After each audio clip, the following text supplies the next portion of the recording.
On October 7, 2017, Courtney Bell called the police and stated that her 15-day-old daughter Caliyah was missing.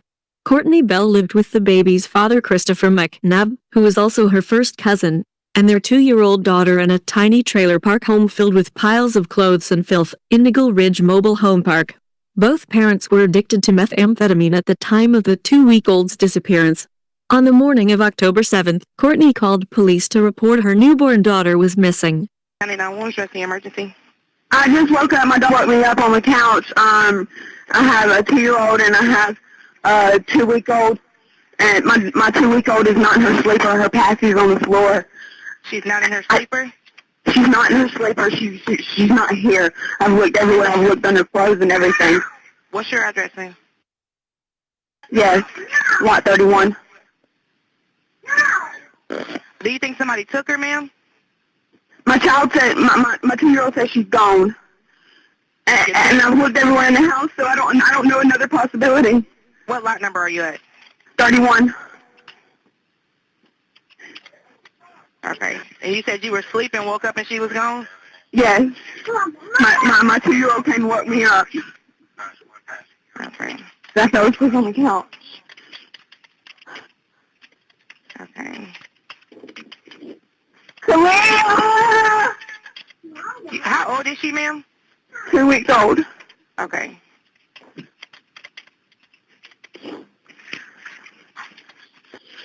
And who else would have come in your house? I mean, as far as I know, nobody would have came in my house. My 2-year-old says Papa, but I called my dad and I called my grandparents, and they don't have her. Okay. My dad's on the way here now. Okay. Ah. All right. How long have you been asleep? The last time I woke up with her was around, I guess 5 maybe. Okay. So you were asleep since 5 o'clock? Yes. I didn't even mean to fall asleep on the couch. I sit down for a minute after dealing with her all night. Entry, or can you tell if someone's been there? Is her blanket there or gone? Her blanket's gone. Her passy's here on the floor. Her blanket's not with us. I don't know where. I mean, I don't know. I guess it's with her. Okay. And I have clothes in totes, but I've looked all in them, and she's not here. Anything else missing, like a baby bag that you would have, or anything else? No. Her bottle's here on top of my shelf. Okay. What about in my bathroom on my vanity. I'm sorry. Ma'am? Huh? What about anything else that could possibly have gone, like could be hers that could have gone with her? No. Nothing else. Just her and her blanket. Okay, so the only thing that's missing is her and her blanket. Yes. And you didn't talk to the dad or grandma or anybody else? Dad was here with me. Dad just left, and he's walking around the park looking for her. Because my 2-year-old says, I asked her, did somebody come in and take her? And she said, yeah, but I don't, she's 2, so I don't know if I can believe that or not. Did you look through everything, like under the bed? Yes, ma'am. Bathrooms? Yes, ma'am. Okay.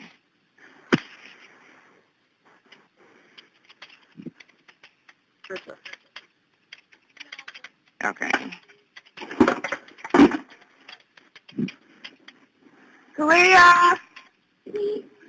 All right, what's your name, ma'am? Courtney Bell, Cortneybell. Just to let you know, Courtney, they've been on the way out there. I'm just getting this information to update them, okay? Thank you so much. What's your phone number? I'm not sure of this number. My phone busted the other day. Okay. This is my grandmother's phone. She's been letting me use. All right, so you and the dad both were, I'm just trying to get an understanding so I can let them know because of the questions that they're asking me. You and the dad both were sleeping, or he just came back home? No, me and him woke up together. She woke us up together. Okay. The 2-year-old woke y'all up and told y'all that the baby was gone?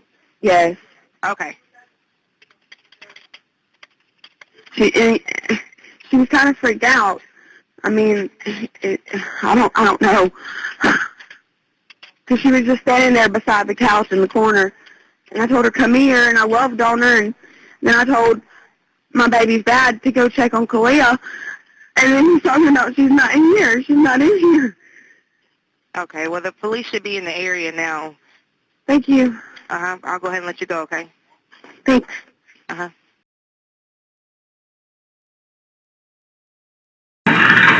Sheriff's office. Yes. Okay. I'll sleep right here. My husband's going to sleep. Well, he's not my husband, but he's my baby's father. My husband's going to sleep right there. My 2-year-old was back here at the top of the bed. My baby was asleep in her sleeper. Last time I woke up with her was around 5. Her taxi's on the floor. Her and her blanket's gone. I looked everywhere. My 2-year-old came in and said she's gone. Where was your 2-year-old sleeping? Right there. Right here? Yes. I looked all in his clothes. I don't know where else to look. And who would have possibly come and got her? No one. I called my grandparents. I called my dad. I called anybody that would have came and got her. He went around the park to look for her. There's my cousin. I don't know where else. What else? 1 month. 2 weeks old. 2 weeks. Yes. I don't know where else to look. Well, that's not like, couldn't have got up and walked away? Where else to look? I thought Amy had, the child's father's out looking for the child. Yes. He's walking her car. He's walking. Not sure if he... Well, that's what I'm saying. Maybe she does. But she does pick her up and tow her places. That's Who? not my 2-year-old. Who does? My 2-year-old. I'm Randy. Start looking at it.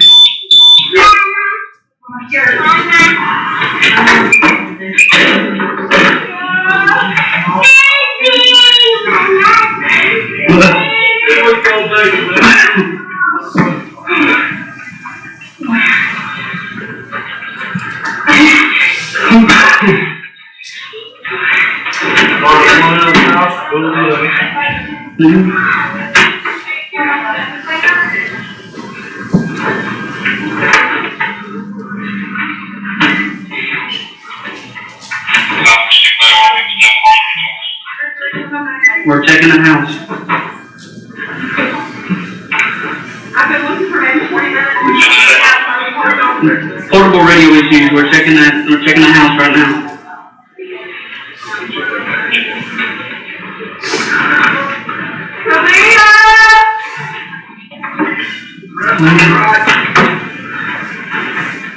I'm a graduate. This is a graduate. Okay. She ain't gonna cry. Why? Rosa, I don't know why. She don't cry. Poor dear. Hey man, I don't know who got my kid, man, but I want my kid back, man. That's my child, man. I want my kid, man. Baby Caliyah's remains were discovered the day after she was reported missing. Her body was found wrapped in a blanket and t-shirt inside a Nike drawstring bag. Searchers found the bag about 900 yards from the family's home. Both Courtney and Christopher were in a car with relatives driving when they learned Caliyah's body had been found. Christopher then jumped out of the car and ran away. When Courtney received the message that Caliyah was found dead, she did not tell the family in the car with her that Caliyah was found dead, leaving them to believe that Caliyah was found alive. Courtney even had the nerve to ask the woman who was driving to take her to get drugs before they met with investigators about Caliyah. Christopher was later located at a nearby convenience store and arrested on a probation violation. The forensic pathologist stated that Caliyah died from blunt force trauma to the head and had multiple skull fractures. Christopher was indicted on 8 counts, including malice murder, felony murder, second-degree murder, aggravated battery, and concealing the death of another. Courtney, who was not initially charged, was indicted by the grand jury on second-degree murder, child cruelty, and child deprivation charges. Investigators believed that Christopher killed Caliyah and that Courtney was negligent and left Caliyah in a dangerous environment. Sure you don't want to talk about the sentencing and all of that? That was the only thing you wanted to tell the court? I mean, I haven't heard anything about a sentence. I was just Senate comment sheet on that. I for the understand that. charges. And I just wanted to know if you had anything you wanted to say to the court. I mean, I prior got a lot to sentencing. say. I got a lot to say, but I'm not going to be able to say half of it. I don't know, because I don't know what you're going to say. I'm innocent. I didn't do it. Okay. I've maintained that the whole time. I feel like there was things that were allowed to be said that should have never been allowed to been said and didn't have nothing whatsoever to do with the case and what was being said. Just because somebody has domestic abuse issues with their spouse doesn't mean that they would put their hands on their kids, which has also been pretty much proved that I've never touched my kids in any harmful manner whatsoever. I've never harmed my kids. I didn't even hear anything that said that I had done anything to her in front of the kids. So that doesn't make sense either. And, you know, just to let the record show that I don't think I ever put my hands on her in front of those kids. And I just don't feel like just because somebody has domestic issues with the female in their life that they love, that they were just able to just say, oh, he don't love you and all that stuff just in front of everybody or whatever, which doesn't matter. But I just don't understand how you find somebody guilty of doing something to a 15-day-old baby because there was no evidence whatsoever that proved anything about me putting my hands on my kids. I've never done it. I never would. I don't believe in it. I was beat as a child, and I don't agree with it at all. And I would never do it. I would never do this. That's all I got to say. I would never do it. I'm innocent. Well, I can make a lot of comments on what you said. I can make a lot of comments on the trial, but I know that was just be arguing with you or talking with you. I'll ask you one simple question. You claim you're innocent, so you tell me what sentence the man or woman that you claim did this should receive. If you ever find out who did them, they deserve to be under the jail. Okay, so they ought to get the maximum sentence. Most definitely. Okay. On the crime of malice murder, I sentence you to life in confinement without parole. On concealing the death of another, I sentence you to 10 years of confinement, consecutive or after. Count one. Do you understand each of your sentences? Yes, sir. I want to advise you that you have 30 days after today to file a notice of appeal.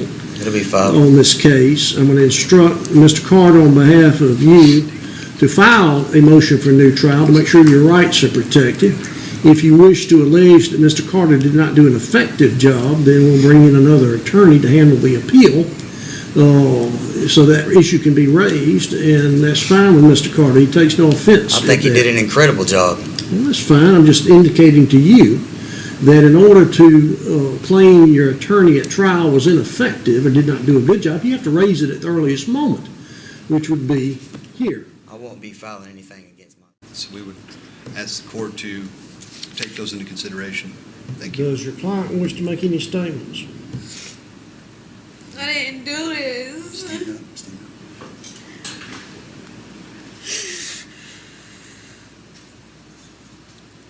Y'all know I didn't do this. Ms. Bell, you and I had a conversation back We did. back in Chambers on Wednesday, remember, morning?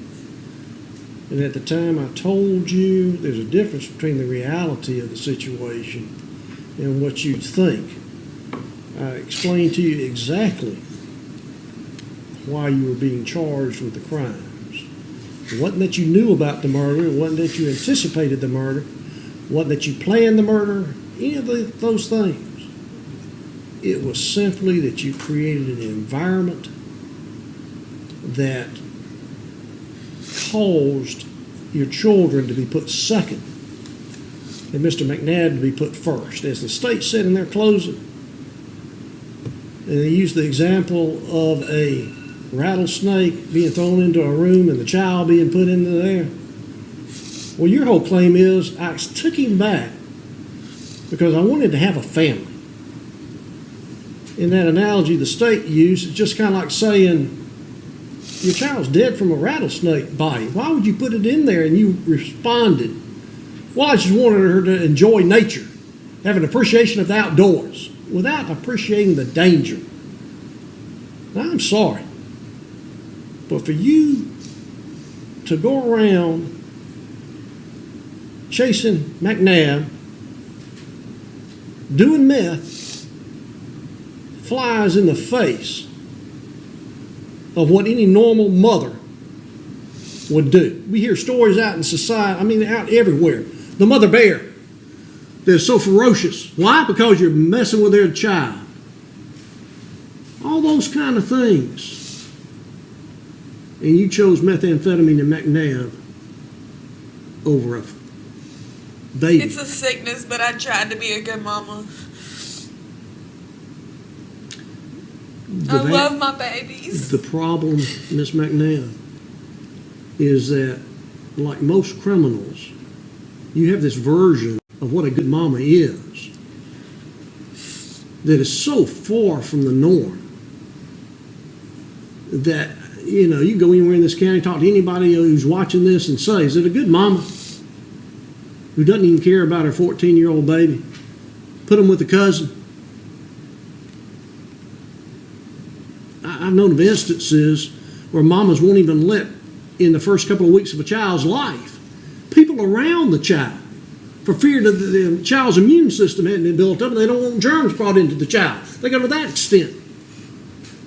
You went just the exact opposite direction. And there's just no excuse for that. On count, well, let's talk about this. Count 2 merges with count 1. Yes, Judge. What's the thought about count 3? I think it's fine, Judge. It does not merge. Okay. On count 1, I'm going to sentence you with 30 years, with the first 15 years to be served in confinement in the state penitentiary, the remaining time on probation. On count 3, I'm going to sentence you to 10 years in confinement and run at the same time as count 1. Now, do you understand your 2 sentences? Let the record reflect she's nodding her head slightly yes. And Ms. Bell, I'm going to give you the following rights that you have. Within 30 days, you have a right to appeal this case to the appellate level. You may start that process with a motion for new trial, which I'm going to direct the attorneys to file. Just let skeleton general motion. Thanks for watching. Don't forget to like and subscribe.